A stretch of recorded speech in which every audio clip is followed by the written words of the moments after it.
BRS MLA Maganti గోపీనాథ్కు Supreme Court shock ఇచ్చింది. మాగంటి గోపీనాథ్ వేసిన పిటిషన్ను సుప్రీంకోర్టు తిరస్కరించింది. ఇక ఎన్నికల వ్యవహారానికి సంబంధించి దాఖలైన పిటిషన్లు విచారణకు అర్హత కలిగినవంటూ సుప్రీంకోర్టు తేల్చి చెప్పింది.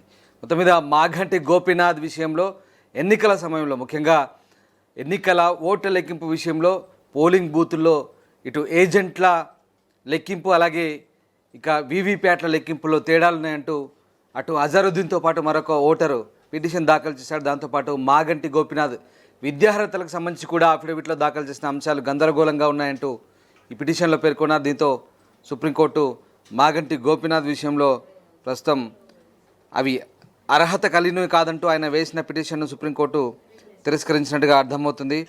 జూబ్లీహిల్స్ ఎమ్మెల్యే బీఆర్ఎస్ నేత మాగంటి గోపీనాథ్కి అయితే సుప్రీంకోర్టులో నిరాశ ఎదురైంది. కాంగ్రెస్ అభ్యర్థి అజరుద్దీన్, ఓటరు నవీన్ యాదవ్ దాఖలు చేసిన ఎన్నికల పిటిషన్లను తిరస్కరించాలంటూ మాగంటి హైకోర్టులో మధ్యంతర పిటిషన్ దాఖలు చేశారు. దీనిపై విచారణ జరిపిన హైకోర్టు మాగంటి వేసిన మధ్యంతర పిటిషన్ను 2024 సెప్టెంబర్ 18న కొట్టివేయడంతో ఆయన సుప్రీంకోర్టును ఆశ్రయించారు. దీనిపై విచారించిన సుప్రీంకోర్టు హైకోర్టు ఉత్తర్వులను రద్దు చేస్తూ సిపిసిలోని నిబంధన 11 ప్రకారం తాజాగా విచారణ చేపట్టాలంటూ మార్చి 10న హైకోర్టును ఆదేశించింది. ఈ నేపథ్యంలో గోపీనాథ్ హైకోర్టులో మధ్యంతర పిటిషన్ దాఖలు చేశారు. ఎన్నికల పిటిషన్ విచారించడానికి పిటిషనర్ తగిన ఆధారాలు సమర్పించారని, విచారణ ప్రక్రియలో ఆధారాలతో సహా నిరూపిస్తామని చెబుతున్నారని, దీంతో ఎన్నికల పిటిషన్ను విచారించకుండా ఆదిలోనే తిరస్కరించలేమని చెబుతూ గోపీనాథ్ పిటిషన్ను హైకోర్టు కొట్టివేసింది.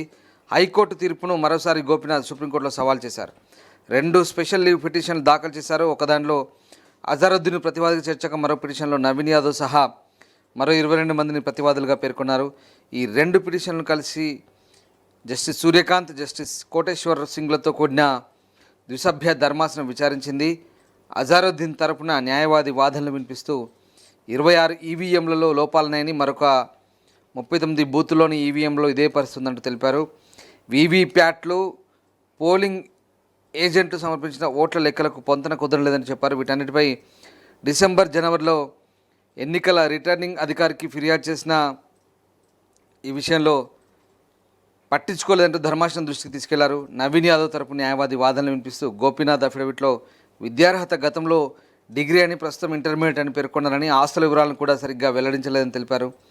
గోపీనాథ్ తరపు న్యాయవాది వాదనలు వినిపిస్తూ గోపీనాథ్కు భారీ మెజార్టీ వచ్చిందని, అక్రమాలు జరిగాయని ఆరోపిస్తున్న పోలింగ్ బూతుల్లోనూ ఓట్లను మినహాయించినా ఆయన విజయం సాధిస్తారంటూ ధర్మాసనం దృష్టికి తీసుకెళ్లారు. ఓట్లు మినహాయించినా గెలుస్తారనే ధీమా ఎలాగో ఉంది కదా, హైకోర్టులో విచారణ జరగనివ్వండి అని జస్టిస్ సూర్యకాంత్ అన్నారు. 5 వాదనల అనంతరం ఎన్నికల పిటిషన్ విచారణకు అర్హమైందంటూ ధర్మాసనం అభిప్రాయపడింది. గోపీనాథ్ దాఖలు చేసిన 2 పిటిషన్లను కొట్టివేసింది కోర్టు. ప్రపంచంలో ఏ మూల ఏ క్షణం ఏం జరుగుతుందో వేగంగా తెలుసుకోవడానికి తొలి వెలుగు వాట్సాప్ ఛానల్ని ఫాలో చేయండి.